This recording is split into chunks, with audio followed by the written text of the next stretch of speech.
Good morning, Matt.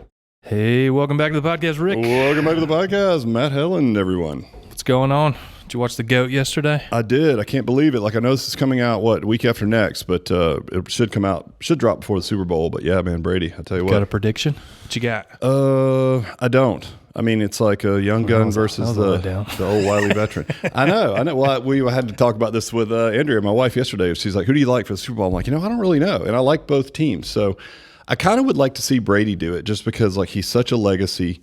I don't have any ill will towards him. I'm not. I don't understand the whole. I mean, we're from Atlanta, so I maybe get a little bit of that, but it's like hating Michael Jordan at this point. Well, a lot of people hate Michael Jordan. Like, some people don't like people that are very successful. Oh, that's stupid. Limited mindset. Talking about business. You don't like me because I'm successful. Hate me because you ain't me. I don't know. I guess that's true. But I'd love to see Brady do it. I mean, you talk about a guy who, like, you show up at an organization that, historically speaking, they maybe won one Super Bowl, I think, right? And they just haven't been that great. And you show up and turn the whole thing around and take them to the Super Bowl and win it in the hometown. And if he does that, he should retire. That's what I do want to say. Super Bowl in Tampa. The Super Bowl's in Tampa. It's a home game. If he wins it after the first year being there with a brand new coach, brand new system, brand new players, he needs to retire and just ride that wave, because I mean, he's already the GOAT, but like, this would be a completely he's going another for level. Another 10 years, man. Well, he's TB12. He's got it also speaks to like, if you look at where Alloy Franchise is going, working with people that are in his age bracket, right, sort of 40 and up, and sometimes even 50 and up. It goes to show you that 43 is the new. Damn right. Somebody showed a picture of an old football player. His name was George Blanda. I don't even know if most people have heard of him. I mean, he was before my time for sure, but he's no, look at same age as Brady. Yeah, like both of them at 40 years old, and he looked like he was 70 years old, and Brady looks like he's 30. So it's like, apparently 40 is the new 30. So 50 must be the new 40. That's what I'm going with. So. Better Photoshop. yeah, exactly. Better technology, make it look amazing.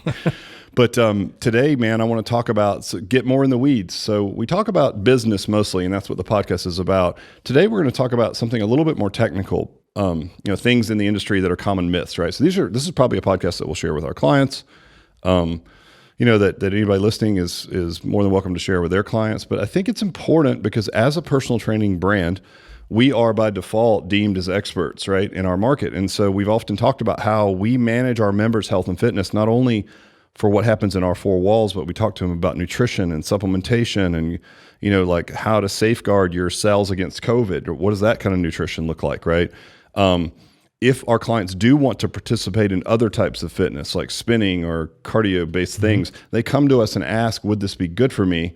Because we sit in the seat of an expert in their life. So, health and fitness expert, we're that hub, if you will. And that's why that's why our retention is so good, is because even though people will dabble in different things, we're always the center of their health and fitness world, right?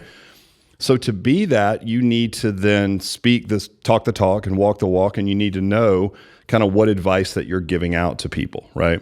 And I feel like it's important that you have integrity around that and not just do things just to sell or to create a whiz-bang new, idea, if in fact you don't have any integrity around it. And I'm here to tell you, you can do both. You can make things fun, exciting, dynamic, and still do the right thing by people physiologically. So today we're just going to debunk. We're going to not be monks anymore for today. We're debunking. We're going to debunk 3 common fitness myths that it's maybe low-level stuff that clients hear, but it'll be fun to talk about it through our lens, and maybe it'll give you some ideas on things you can communicate to your customers. Yeah, good stuff. You ready? Let's do it. All right, number 1, we see it all the time. Clients come in, they all want to do it. Stretching. Yep. Believe we touched on this once before in another podcast, but it's worth a revisit. So when we talk about stretching, you guys were talking about static stretching. And static stretching is, the old school is like you throw your foot up on a bench or something in front of you and you lean forward and stretch your hamstring and you hold it for, 30 seconds or until you get bored, and then you do the other one, right? And unfortunately, through the lens of our consumer, that's what they feel like they need a lot of time. Now, we don't do much of that. We do some, but not much. And the reason is, if you look at sort of bang for your buck or the big rocks type of concept on only doing the things that give us the most impact, static stretching is pretty low on the totem pole, right? Partly because to really increase flexibility with static stretching, a lot of things have to be in play. A lot of them are very technical and scientific. Fascia, joint integrity, like weaknesses in other areas of the body that could be causing those areas to be tight. There's a lot of things at play. So if you just say a blanket statement, which we hear often from, again, this is coming from a client, hey, my hamstrings are tight, you could put them on their back and stretch their hamstrings, and that's probably going to feel pretty good for them, right? Maybe. But I think we need to do better than that. So we need to be able to explain to clients, listen, true mobility, and we've talked about this in our mobility versus flexibility, right? Mobility is the ability to control that movement within that range of motion. And so we use an example of like the overhead squat, where somebody might not be able to get into an overhead squat position with integrity, but yet if you put them on their back and you ask them to get in that same position, they can actually do it with decent dorsiflexion in their ankles. So they're actually lying on their back, but they're in the perfect squat position. So then you couldn't blame it simply on flexibility, right? Because they can get there. But what they don't have is mobility. And by that, I mean, they don't have the motor control to fire the right stabilizer muscles at the right time to be able to allow them to go into a deep squat when they're weight bearing.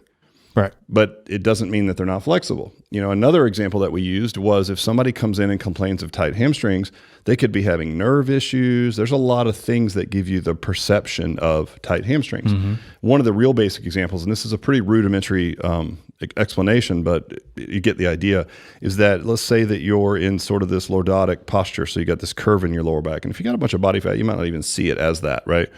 But in doing so, you're sort of hiked up in the back end. Well, hiking up in the back end, because the hamstring only, it only originates at the knee and the glute essentially, or just under the knee, then you can only make it so long. It's not like you actually make a muscle longer because it's a finite amount of time. So you can make it work better, right? But if you're hiked all the time, then your hamstrings would then theoretically be on pre-stretch, right? So if you try to all the time, so if you try to stretch them more, right, it's not going to work. Like just stretching them more isn't going to change the length, if you will, right? But if in fact you started to work on core strength and you could control anterior core strength and you were able to bring somebody and it could be so minuscule you could never see it with the naked eye, but you could just bring someone's lordotic posture in a little bit to more neutral, hip sitting neutral. More than likely, it's going to lower the glutes a hair, right? Which is, if you think about a band that's tied between two things and one side's pulled up higher than the other, it's going to be tighter, right? If you lowered that one point of origin, it would be looser. You would have gained more, flexibility, so to speak, through the lens of the client. Well, you're not getting that by stretching hamstrings. You're getting it by strengthening core, right? So if we look at true, like, hey, I need to do more stretching, it's like, to what end, right? And we need to be able to, with integrity, explain to our clients, listen, there's a lot going on in your body. There's parts of your body that need to be stronger. And if they are, the parts that are supposed to move better are going to move better, right? It's this sort of continuum, as we've talked about, of mobility and stability throughout the body, right? And so we handle a good deal of that with good exercise, a good dynamic warm-up, and maybe some corrective things if they need them, right? A few of them. But we don't run down that rabbit hole of just stretching. And we don't want to just do it because people want to, right? And it's counterintuitive because there is a theory like just sell people what they want. It doesn't matter if it's good for them or not, right? And that's okay. But I think if you can do both, what we talked about, if you can convince them that what you're doing is going to produce better, and ultimately it's about the outcome, let's face it, right? If you can produce a better outcome, if they can just trust you and hang in there for a minute, they're going to be much happier than if you just put them on the floor and stretch them out. Now, that being said, static stretching makes people feel good. And is it bad for people? Not unless they have some kind of nerve issue where stretching it would make it more irritated later, right? Or like, hey, I need to stretch my lower back. Sometimes that's not a great idea, and that can actually feel decent at the moment. So you get that weird physiological 20-minute or so response of this warmness and almost like a pain relief, only to find out later that it was actually making it worse and you're actually in more pain 3 hours later than you were.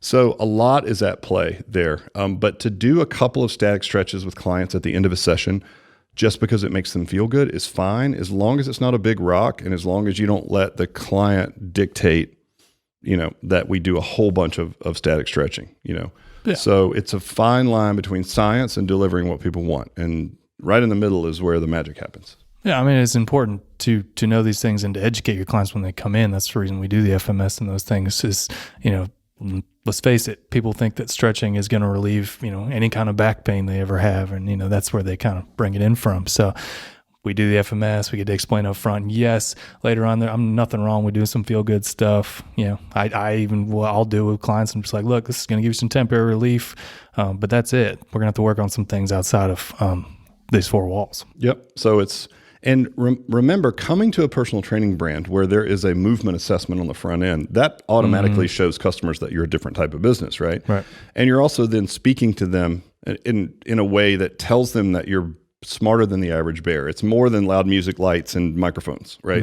It's all about you. Here's your condition. We're taking you into account as an individual. All this speaks to personal training. It also speaks to clients that are going to pay more because they want more specificity. They're going to appreciate more science. It's the same person that buys an interesting car. They like the horsepower and all the cool gizmos that it has. This woman maybe likes to golf and she's going to spend money on graphite clubs, or you know what I mean? So this is the same type of customer. So believe me when I tell you, like, going deep on some of these things, as long as it's done in a fun and way that is engaging for customers, they're going to like it. They're going to feel smarter working out in your brand. And that causes way more brand loyalty when they feel like, oh, my gym, oh, no, we don't do that stupid stuff. I mean, how many times do we have clients that go on vacation or they go visit a relative and they'll take them to their gym and they'll do some boot camp thing and they'll be like, oh my God, I was having a heart attack. I was looking around. Everybody's form was terrible. Nobody knew how to swing kettlebells. And they were swinging them overhead, which you guys don't like that we do that. So like, I was just like, oh my God, I was sweaty, but like everybody in there had terrible form. That's really cool, right? Yeah. Because then you're like, okay, this is somebody who's going to stay here forever because they appreciate the little nuances in what we're teaching them, right? And again, that's got to be tempered, because if you're just a complete technical geek and all you put people into what feels like rehab and you speak with this, biplanar, transverse abdominis kind of speak, you're going to lose them. As long as they understand, hey, it's going to make your ass feel better. And by the way, it'd be nice for you to be able to tie your shoes without grunting, right? And this is going to do that. So this is how we actually talk to clients. It is. Like, you just need to trust me, right? And then they go, all right, fine. That time. Right. I need to stretch. You don't need to stretch. Well, you need to do what I'm telling you. You need to quit eating. Like, if you cleaned up your diet, you would reduce inflammation in your body. You'd probably be more flexible automatically, right? Yeah. You wouldn't have to do that stuff. Well, I mean, as a business owner, this is a business podcast. This is a good time to hear these things, maybe reinforce them, or you remember that maybe you didn't do these things or did do them at one time. Just know this time we're getting a lot of turnover in our industry, a lot of new faces, so it's a good time to go back to your team. Well, all the stuff we're going to cover today and make sure everybody's on the same page. Yeah, for sure, because if you, as the owner, understand these concepts and you assume that everyone knows it, you don't. Remember, your main goal is chief reminding officer, so getting together with your team.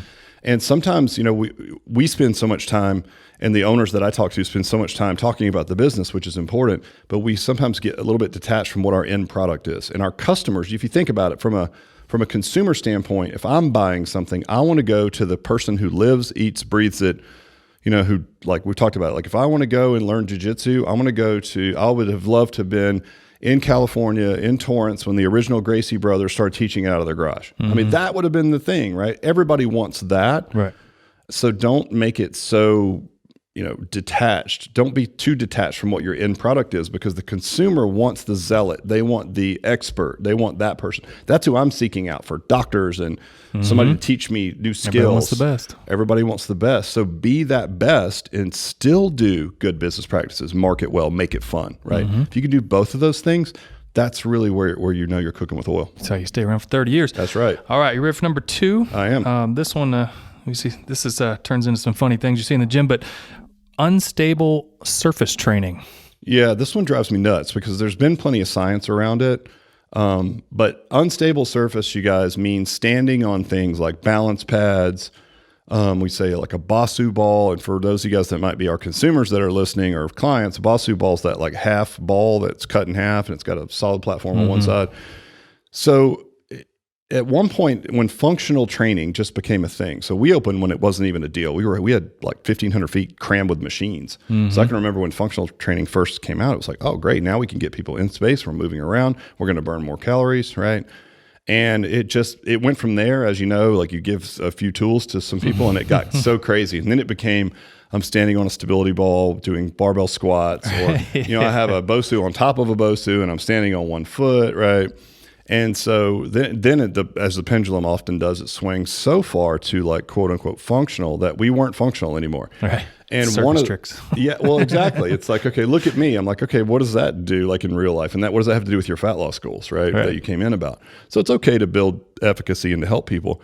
Now, a lot of the pushback we get is people say, hey, I work with older clients. They want to work on their balance. Well, if you read the research, most of the research supports that beyond sort of ankle rehabilitation, right? Unstable surface training doesn't have a lot of crossover benefit, right?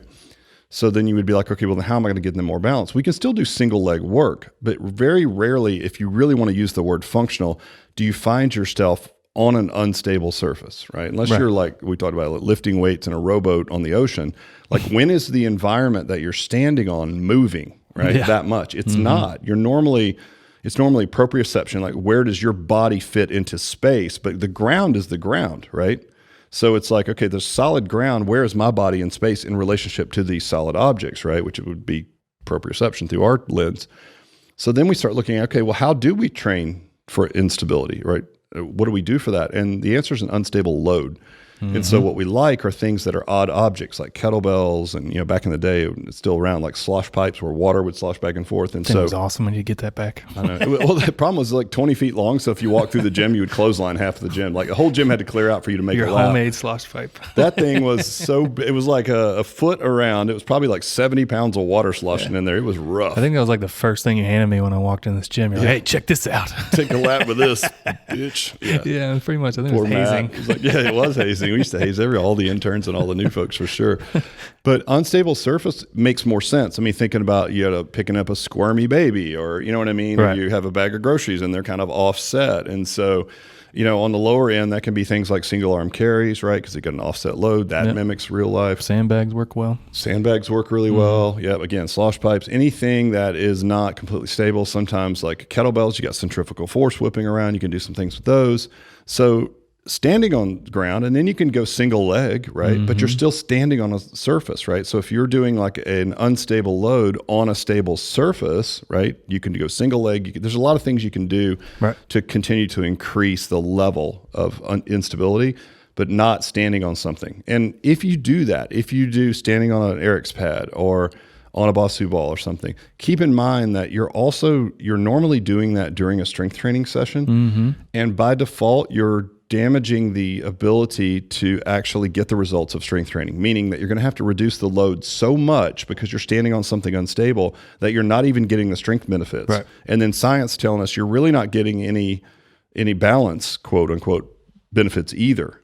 So go with a decent load, put somebody in a split stance, have your progressions, bilateral to unilateral, right? Here to split stance to unilateral as an example, right?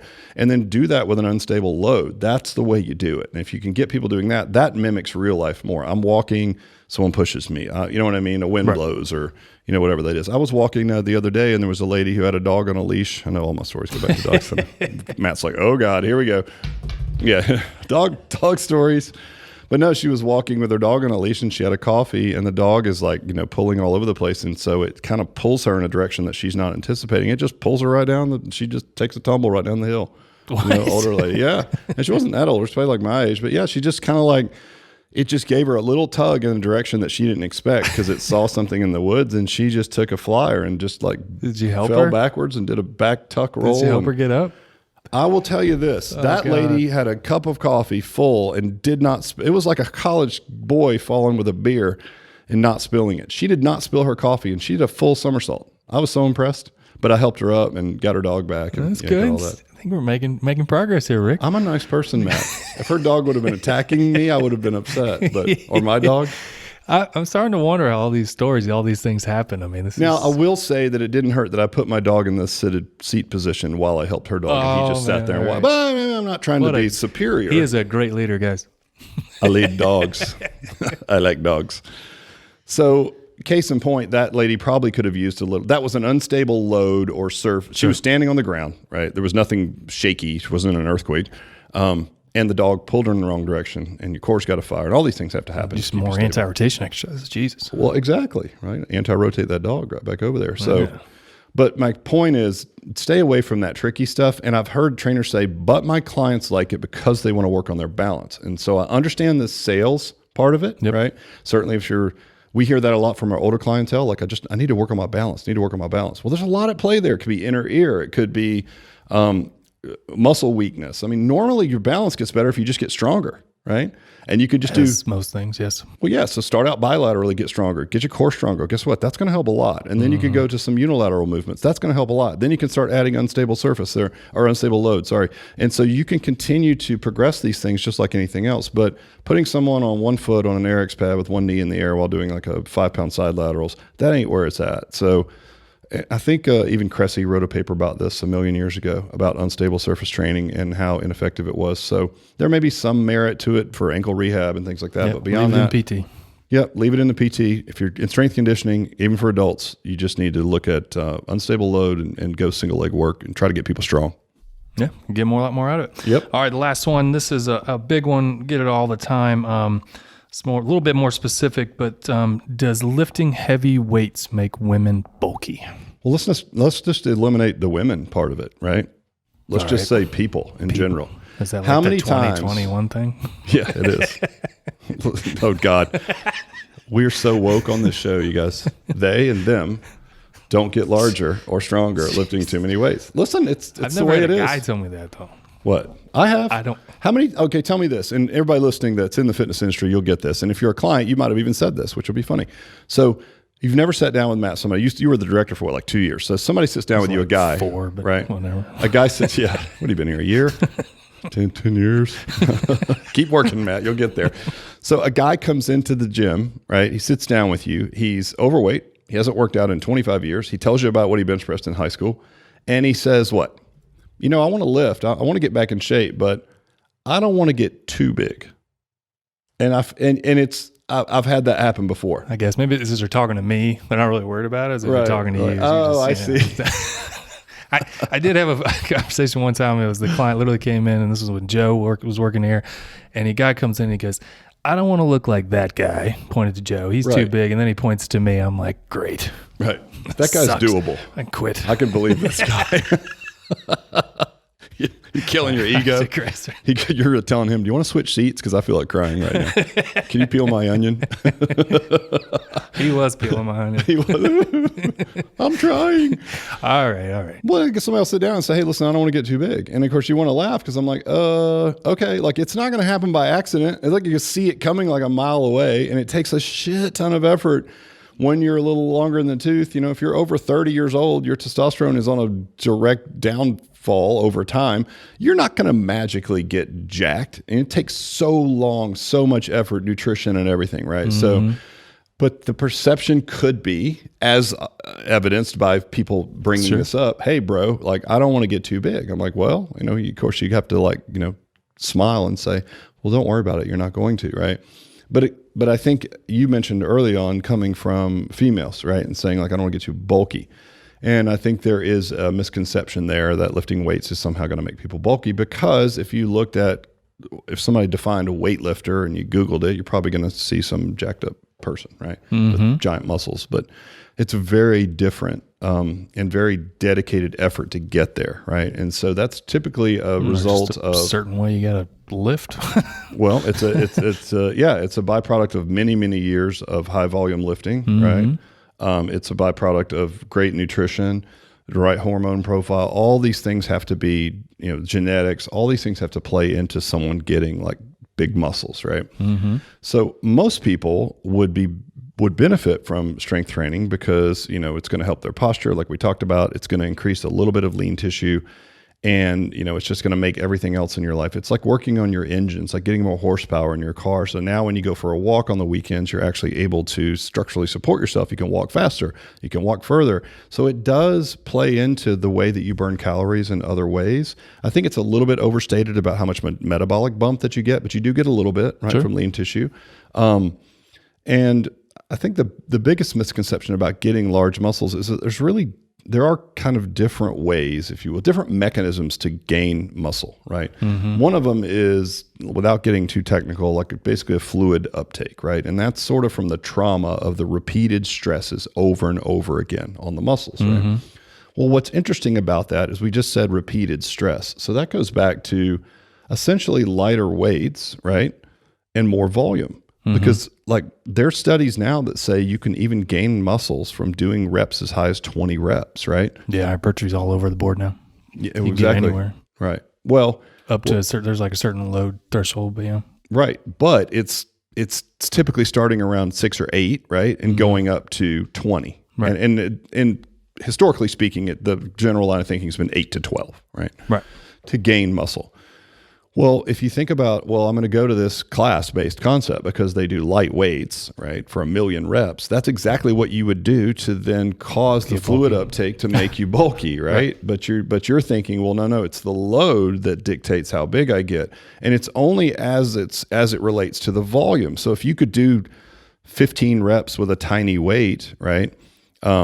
That's maybe where you are now. Now, if you did that every day or every other day for 3 years, you might be doing 15 reps with a much bigger weight. Now you're lifting more volume, right, with more load. That's how you get larger, right? Right. You don't necessarily get that by being strong. And so there is other ways to gain muscle which don't cause as much fluid uptake, right, that also cause strength. And that really happens in the lower rep range. Yep. So interestingly, for our clients, it's fun to be able to educate them that, like, listen, if we have a day where we do like 5x5s or 8x3s, right, we're keeping our reps low and our loads high, we want you to rest between sets. This actually is going to lend itself less to gaining muscle size, right, than that high volume stuff that you love to do, 400 side laterals with light weights, right? That's actually going to be more of a temporary muscle increase from fluid uptake than lifting heavy, right? Which is going to be the more fibrous, again, layman's terms, but the more fibrous